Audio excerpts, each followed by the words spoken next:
On the day of my husband's friend's wedding, when I woke up in the morning, my husband was already gone. In the afternoon, I realized a shocking truth. His suit and wedding gift money were left in his room.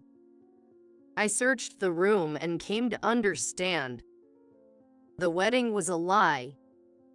When I called him, he said, I'm in the middle of the ceremony. Don't call me. to start off with such a lie, he's got some nerve. Is that so? That must be tough. You forgot your suit and the gift money, though. There was no reply from the other end of the phone, just the sound of him catching his breath. I followed up with something to really hit home. My name is Lily Anderson. I'm a 27-year-old office worker. I met my husband, Jake, at the same company. We were both top salespeople in the sales department since we joined the company at the same time. But 3 years into our marriage, our relationship has been strained. The reason is that Jake's sales performance has started to decline. Jake became noticeably irritable, and our conversations decreased dramatically. He won't even consult me, so there's no hope for improvement. It seems his motivation has dropped too, as he's been coming home earlier than me lately. Even on days off, where we used to go out together, now he doesn't leave the house at all. Today, when I got home, he was in his usual state. Beer in his left hand, snacks in his right, and his phone propped up against the snack bag, lazily watching videos. He was even sighing repeatedly. Concerned, I tried to talk to him. Are you okay? You've been sighing a lot. Then Jake coldly snapped at me. Leave me alone. Shut up. But if you have worries, I'm here to listen. Suddenly, he raised his voice. What do you know, acting all high and mighty? It must be nice looking down on others. Are you enjoying it? That's not what I meant. Then what is it? You just want to feel superior by looking at someone who can do it, right? Why would you say that? I'm genuinely worried and want to help. You don't understand how I feel. You don't know how much I get compared to you by the boss every day. I'm sick of being compared to you. I'm planning to change jobs soon. Saying that, he headed to the bathroom. Did I say something wrong? A few seconds later, as I was starting to feel down, Jake's words finally hit me. Wait, did he just say he's changing jobs? Maybe if he changes environments, our relationship might change too? Indeed, being in the same company might be why we're having issues. With that thought, I decided to support Jake's job change from the shadows. Directly supporting him might hurt his pride, so I focused on indirect support. When he was working on his resume on the computer in the living room, I quietly left the room, and when he left work early for interviews, I secretly covered for him. After about a month of this, Jake finally got a new job.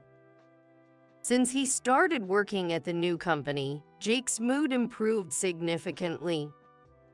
It must have been a better fit for him at the new place. At that time, I didn't realize the real reason of his improved mood. It wasn't due to his job at all. Yet, at that time, I interpreted all his actions in a positive light and was overjoyed. One of these days off, let's go here. He suggested this to me one day. It was a fashionable high-end cafe popular among couples. That's unusual for you to want to go to a place like this. Oh huh, it came up at work recently. Thought I should check it out to keep up with the conversation. Really? I've been wanting to go too. I'm so happy. And the following weekend, as promised, we went to the cafe. The line was longer than I expected. While waiting in line, we looked at the menu excitedly. This cake looks adorable. It's only for those who reserved. Maybe we should have reserved. Yeah, the wait is long. Plus, the reserved seats are in a special area at the back, right? That area, it looks luxurious. I wonder how you make a reservation. Maybe online, but it's probably too late now. Haha. Plus, places like this are probably booked months in advance. Oh, right. I see. While having such casual conversations, we enjoyed an exquisite lunch. On the way back, Jake called out to a couple who appeared to be strangers coming from the opposite direction. Ryan. Hey, if it isn't Jake. It seemed like they were friends of Jake from his school days. They mentioned they were returning from a wedding consultation counter, preparing for their wedding. It's a shotgun wedding, so we're rushing the preparations. Really? Congratulations. Internally, I thought, a child, that would be nice. Once Jake's work settles down, maybe it's time for us to start thinking about it too. As I listened to their conversation, it was the following week. Remember meeting my friend the other day? Yes. I've been invited to their wedding. Oh, when is it? In 3 months. I see. You'll need to prepare a suit and a wedding gift then. Yeah, right. Could you handle that? Why is he dumping the preparations on me? Though I was somewhat resentful, I can't let Jake's negligence ruin the wedding. I restrained myself and made sure everything was prepared properly. Before we knew it, 3 months had passed, and it was the day of his friend's wedding. When I woke up, Jake was already gone.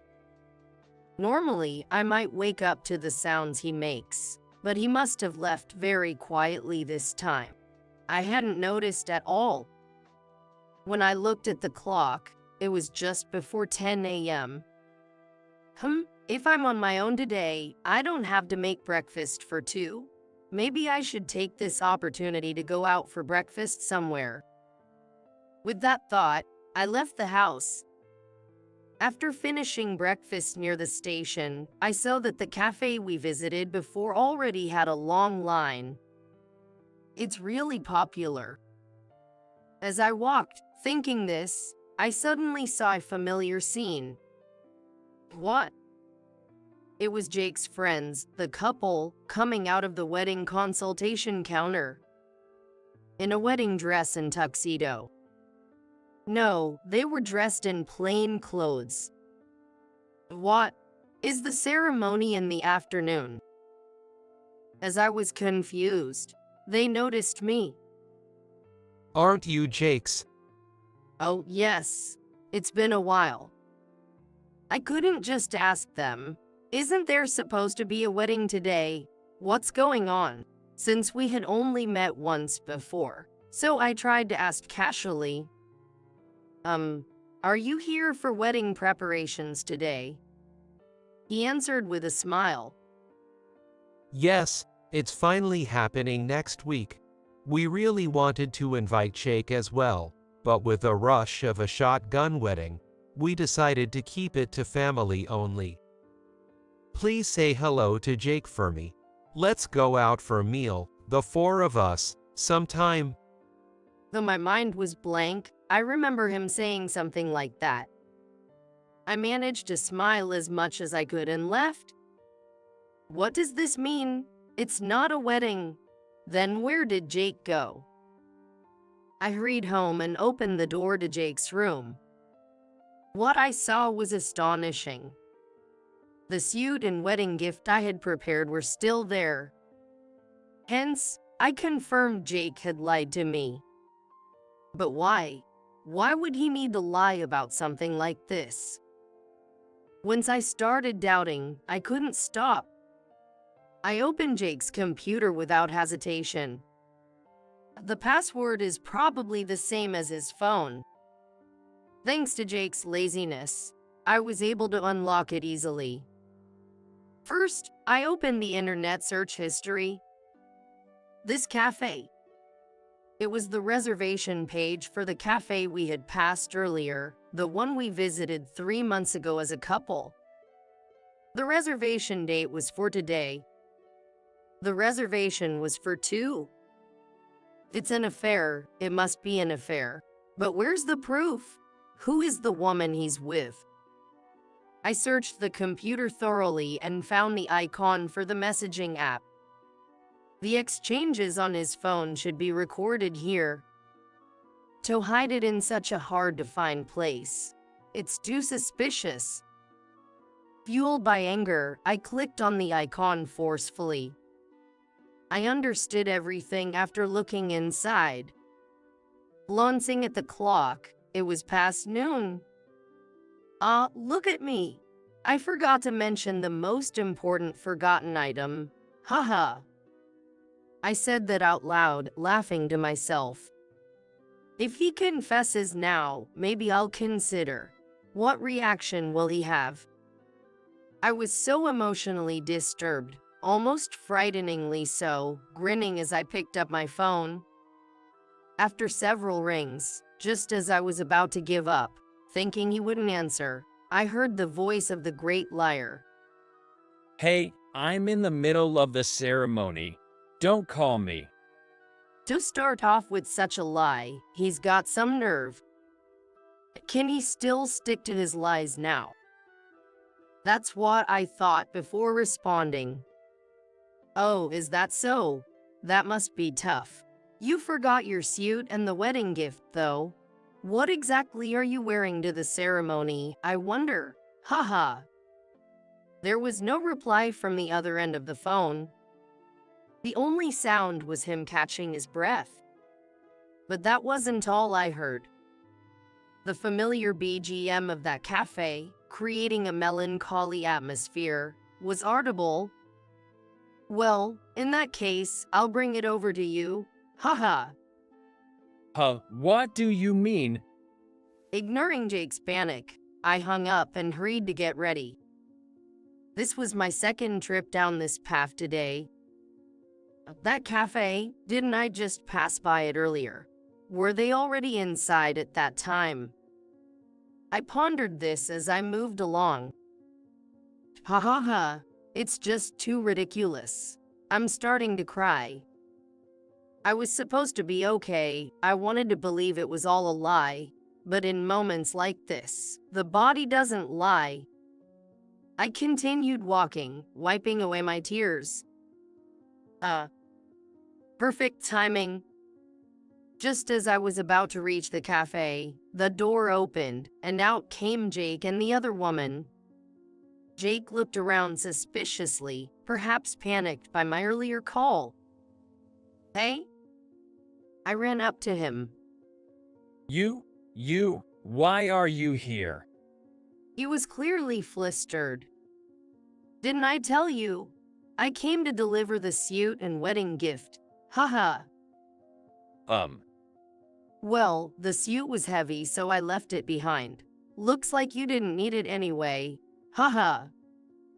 With that, I handed over the wedding gift envelope. What's this? Next to a visibly uncomfortable Jake, the other woman was already tearing up, trembling.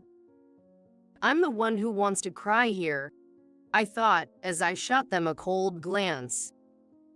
What's this?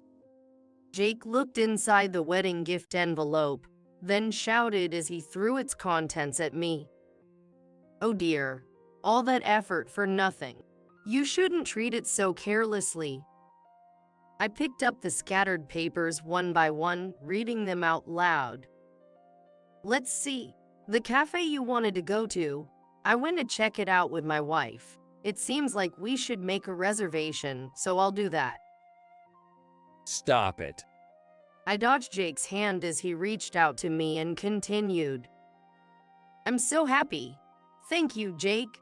Make sure to come up with a good excuse for your wife and find some time. No problem. If I say it's a friend's wedding, she won't suspect a thing. As I read up to there, Jake grabbed the papers and tore them to shreds.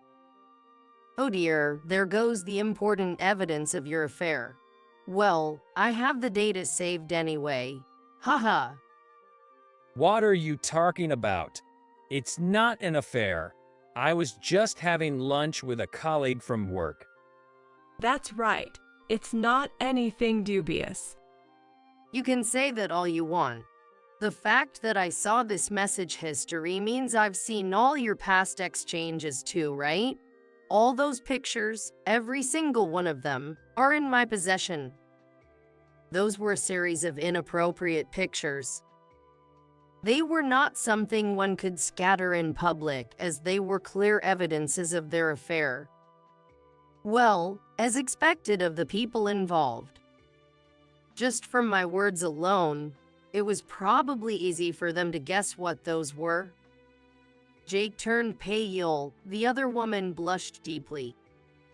Please forgive me. Just get rid of those pictures. I'll delete them, so if you have any data, please delete it now. No way. They'll come in handy when I file for divorce for alimony. That, please, I beg you. Don't talk about divorce. Jake pleaded, his head nearly touching the ground. The long line extending from the cafe was now chuckling and whispering, watching the scene. Really, if you hadn't come up with such a grand lie about a wedding, you might not have been caught. That day, you just happened to meet that couple and came up with the idea, right? Such a shallow and foolish plan. Haha. It's a disrespectful lie even to your friends who were hoping to be a happy couple. Leaving behind those words, I walked away from Jake, who was kneeling in apology, and the other woman, who was sobbing next to him. Following through with my declaration, I divorced Jake. And of course, as I had also declared, I took the evidence photos of my ex-husband and the other woman's infidelity to a law firm, effectively using them to create a demand letter.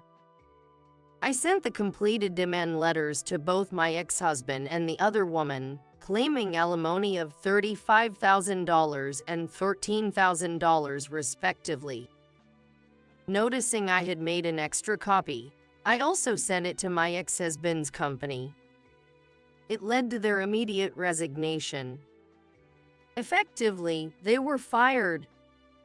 Having lost his job, Jake, my ex-husband, was forced to move back in with his parents and started visiting the job center. His assets had dwindled to the point where he couldn't afford the rent for our former apartment. My former in-laws, who came to apologize to me, expressed their dismay and mentioned that they would kick him out as soon as he found a job. As for the other woman, it turned out she wasn't serious about Jake and had been seeing him with the mindset of a sugar baby.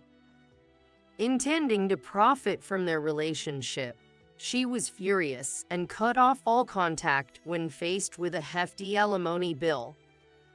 Since the alimony wasn't being paid to me and there was no response at all, I had my lawyer send a document to her home address stating that we would initiate legal action depending on her future response. Obtaining her address was easy by tracing the message history with Jake. She quickly replied, agreeing to pay the alimony in installments. I was utterly dismayed by her irresponsible behavior, only responding to the threat of legal action. Meanwhile, I used the alimony received from Jake and the other woman to move to a condominium closer to my work. It reduced my commute time and freed myself from the worries and entanglements of my marriage, allowing me to focus more on my job. Thanks to this, my sales performance skyrocketed, and I am set for a promotion soon. Truly, this is what you call smooth sailing.